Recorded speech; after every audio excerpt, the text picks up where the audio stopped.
Perkenalkan, nama saya Aufaizah Tunisa dengan NIM G002562 dari kelompok B6. Di sini saya izin menjelaskan mengenai anatomi dari sistem digestiva. Nah, yang pertama ada pembagian lapisan dinding abdomen. Nah, dinding abdomen sendiri terbagi menjadi dinding abdomen di bagian anterolateral dan juga dinding abdomen di bagian posterior.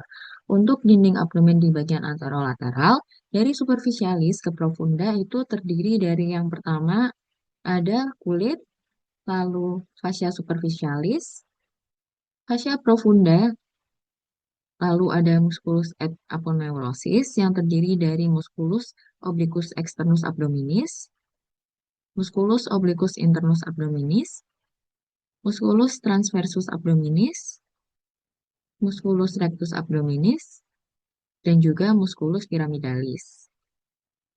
Lalu selanjutnya ada fascia transversalis, lalu ada fascia extraperitonealis, dan juga yang terakhir ada peritoneum parietal.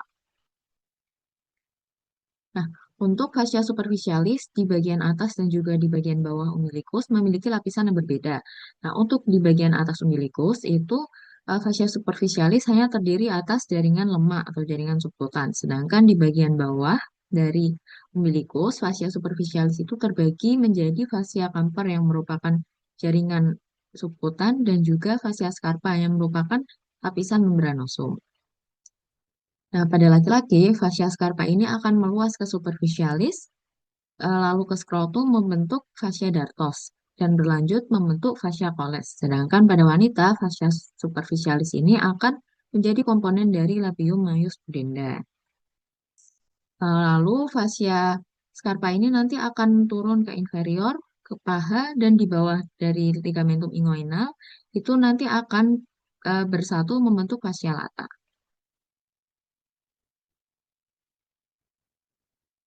Nah, selanjutnya untuk pembagian lapisan dinding abdomen di bagian posterior itu juga terdiri dari beberapa lapis dari superficialis ke profunda. Yang pertama itu ada kulit,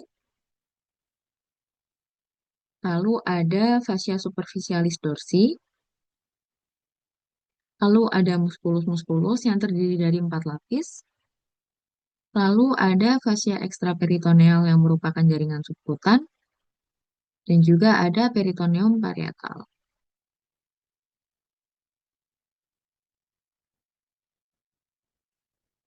Nah, lalu selanjutnya kita akan membahas mengenai sistem otot di bagian abdomen.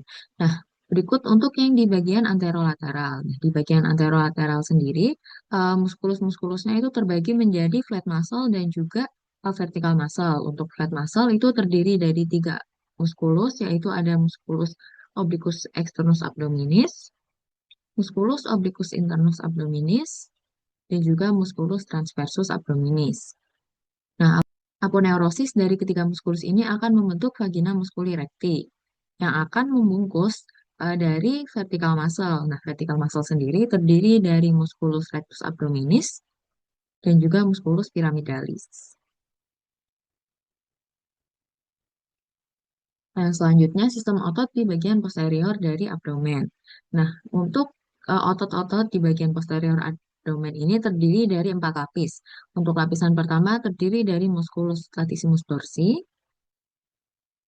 lalu lapisan kedua terdiri dari musculus obliquus externus abdominis, musculus serratus posterior inferior, musculus erector spinae, dan juga musculus longissimus dorsi. Untuk di lapisan ketiga sendiri terdiri dari musculus multifidus, musculus interspinalis, dan juga musculus obliquus internus abdominis. Dan di lapisan keempat sendiri terdiri dari musculus quadratus lumborum, musculus iliopsoas, dan juga musculus transversus abdominis.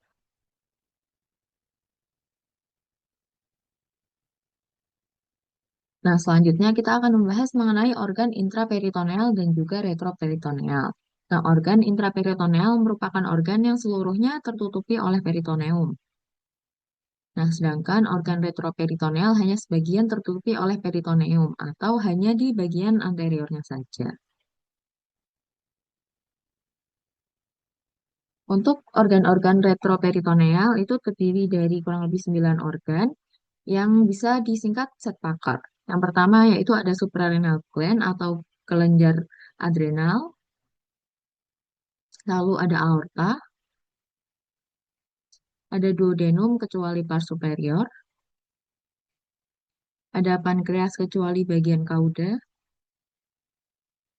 lalu ada ureter, lalu ada kolon ascendent dan juga kolon descendent. Lalu ada kidney atau ginjal,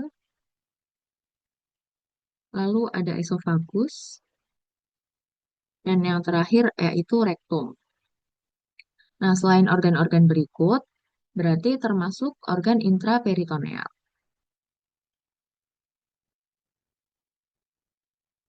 Nah, selanjutnya kita akan membahas mengenai anatomi gaster. Nah, gaster sendiri terbagi menjadi beberapa pars. Yang pertama ada pars cardiaca yang merupakan pertemuan antara esofagus dan juga gaster. Lalu ada fundus gastricus yang merupakan kubah udara di bagian atas dari gaster. Lalu ada corpus gastricum yang merupakan bagian terbesar dari gaster. Lalu yang terakhir ada pars pylorica yang terbagi menjadi antrum pyloricum dan juga canalis pyloricus. Di bagian medial dari gaster terdapat curvatura minor yang akan dilekati oleh omentum minus dan juga di bagian lateral terdapat curvatura mayor yang akan dilekati oleh omentum maius.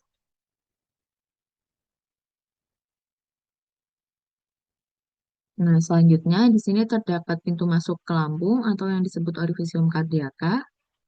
Lalu di bagian dalam lambung itu terdapat pelipatan-pelipatan dari mukosa lambung yang disebut plika gastrika atau rugae. Nah, lalu di gaster ini terdapat dua sphincter. Yang pertama merupakan lower esophageal sphincter. Nah, LS ini bukan merupakan sphincter anatomis, tetapi merupakan sphincter fisiologis yang berfungsi untuk mencegah reflux dari gaster ke esofagus. Nah, apabila sphincter ini lemah, maka bisa terjadi gastroesophageal reflux disease atau GERD. Nah, yang kedua itu ada eh, pyloric sphincter yang merupakan penebalan dari otot sirkuler dari si gaster ini. Nah, pyloric sphincter ini berfungsi untuk mengatur masuknya kimus dari gaster ke duodenum dan juga mencegah duodenogastrical reflux.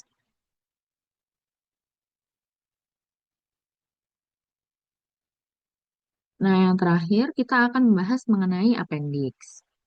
Appendix sendiri merupakan tonjolan berbentuk seperti cacing yang menempel pada dinding posteromedial dari sektum, yang tepat di bawah ostium ileosekal.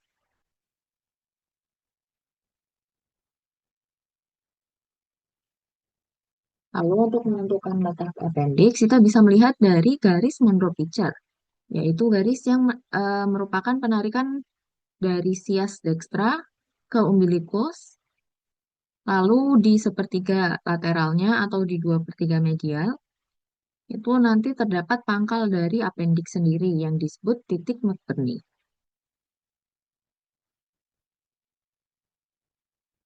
Lalu untuk posisi posisi appendix dari masing-masing orang itu berbeda-beda. Nah, yang pertama itu ada retrosekal yang merupakan bentuk paling umum dari appendix pada tiap-tiap individu. Nah, retrosekal ini berada di belakang sektum. Lalu ada bentuk pelvik yang appendixnya itu menjulur ke rongga pelvis. Lalu ada bentuknya subsekal atau dia appendixnya berada di bawah sektum. Lalu ada appendix dengan bentuk pre-ileal yaitu di depan dari ileum dan juga post-ileal yang ada di belakang dari ileum.